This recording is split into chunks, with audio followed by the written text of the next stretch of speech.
Hello friends, সিনেমাস্কোপের পর্দায় আপনাদের সকলকে ওয়েলকাম। আমি শঙ্খ। আজকে আরেকটি নতুন ছবির ট্রেলার নিয়ে আলোচনা করব। কিছুক্ষণ আগেই সোশ্যাল নেটওয়ার্কিং সাইটে রিলিজ করে গিয়েছে বহু প্রতীক্ষিত ছবি প্রজাপতি 2 এর টিজার। এবার দেব ভেঞ্চার্স থেকে রিলিজ করছে ছবিটি রিলিজ হচ্ছে 25 সেপ্টেম্বর 2025 এবং ছবিটি ডিরেক্ট করেছেন অভিজিৎ সেন। ছবিটি প্রডিউসার হচ্ছে অতনু রায়চৌধুরী, দেব এবং নিজে।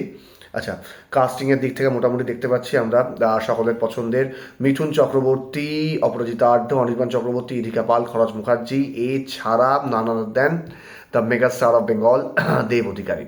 সো এবার চলে আসি এবং আনডাউটেবলি আর একখানা জিনিস বলতে হবে, যেটা ভুলে গেলে চলবে না, সেটা হচ্ছে জিৎ গাঙ্গুলি।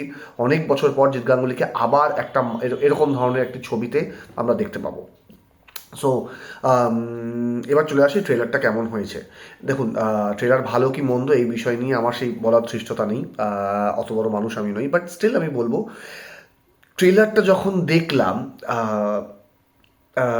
আমি মানে প্রথম যে গ্লিমস অ্যান্ড অল গান এই বিষয়গুলো বেরিয়েছে, খুব বেশি যে মানে এটা আমার ক্ষেত্রে বলছি, খুব বেশি যে আমাকে হিট করেছে আমি এটা বলবো না, বাট ট্রেলারটা যখন দেখলাম না, মানে মানে মুগ্ধ হয়ে ট্রেলারটা আমি জাস্ট দেখলাম।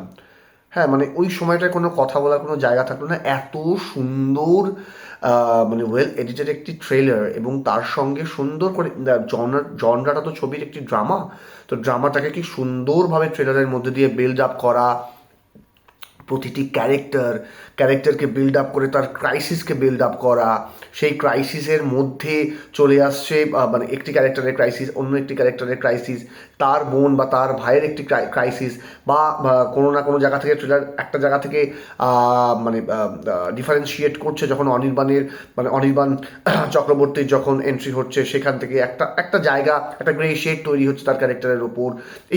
এই যে ডিফারেন্সিয়েশনগুলো কিন্তু ট্রেলারের মধ্যে খুব সুন্দর করে দেখা গেছে। একটা সুন্দরভাবে অভিজিৎ সেন কিন্তু ট্রেলারটিকে খুব নৈপুণ্যতার সাথে প্রেজেন্ট করেছেন দর্শকের সামনে। এবার আসা যাক 25 তারিখে এর সঙ্গে প্রজাপতি 2 এর সঙ্গে কিন্তু আরও কতগুলি ছবি রিলিজ করছে, যেমন সৃজিত মুখার্জি লহ গৌরঙ্গের নামটাও রিলিজ করছে। সো অবভিয়াসলি টক্কর কিন্তু হবে খুব ভালোভাবে। তো এখন দেখা যাক বাঙালি কিভাবে ছবিটিকে নেয়। আশা করছি দেব দেব যেভাবে দেবদা ছবিগুলো করছেন, মানে এর আগের ছবি ছিল রঘু ডাকাত, পুজোতে রিলিজ করেছিল, একটা মিক্সড রিয়াকশন পেয়েছে। সো এরকম একটা বড় মাসি ছবির পর আবার মানে ফের আবার একটি ড্রামাতে তার রিটার্ন।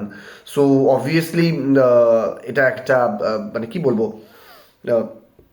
হতেও পারে এটা একটা দুর্দান্তভাবে ওয়ার্ক করে যেতে পারে, আবার নাও ওয়ার্ক করতে পারে, কিন্তু আমি একটা জিনিসে বিশ্বাস করি, ছবির কন্টেন্ট, ছবির গল্প, ছবির বাঁধন, ছবির বুনন, গল্প বলার নৈপুণ্যতা যদি ভালো থাকে, তাহলে সেই ছবিকে আমার মনে হয় না কেউ আটকাতে পারবে বলে। সেটা বিভিন্ন জায়গায় তার উদাহরণ আজও বিদ্যমান। আর অভিজিৎ সেন এমনিও খুব সুন্দর গল্প বলেন। সো এই ছিল প্রজাপতি 2 নিয়ে আজকের আলোচনা। তো অবশ্যই সিনেমাস্কোপের পর্দায় আপনারা চোখ রাখুন। ফের চলে আসবো অন্য কোনো ছবির ট্রেলার বা অন্য কোনো ছবির টিজার বা অন্য কোনো ছবি বা ওয়েব সিরিজ নিয়ে গল্প করতে, আড্ডা মারতে। আর অবশ্যই আপনাদের যদি মনে হয় কোনো ছবি বা ওয়েব সিরিজ নিয়ে কথা বললে ভালো হয় বা গল্প করলে ভালো হয় আপনাদের সঙ্গে, অবশ্যই কমেন্ট বক্সে লিখে জানান যে কোন ছবি হতে পারে সেটা, বা কোন ওয়েব সিরিজ হতে পারে, বা সেটা পূর্ববর্তী কোনো ছবি, বছর 2-3-15 বছর পুরনো বা 10 বছর পুরনো ছবি সেটা হতে পারে, কোনো প্রবলেম নেই। সেই ছবি নিয়ে অবশ্যই আপনাদের সঙ্গে গল্প করবো। ততক্ষণ চোখ রাখুন সিনেমাস্কোপের পর্দায়, আর অবশ্যই লাইক, সাবস্ক্রাইব এবং শেয়ার করতে ভুলবেন না। টাটা।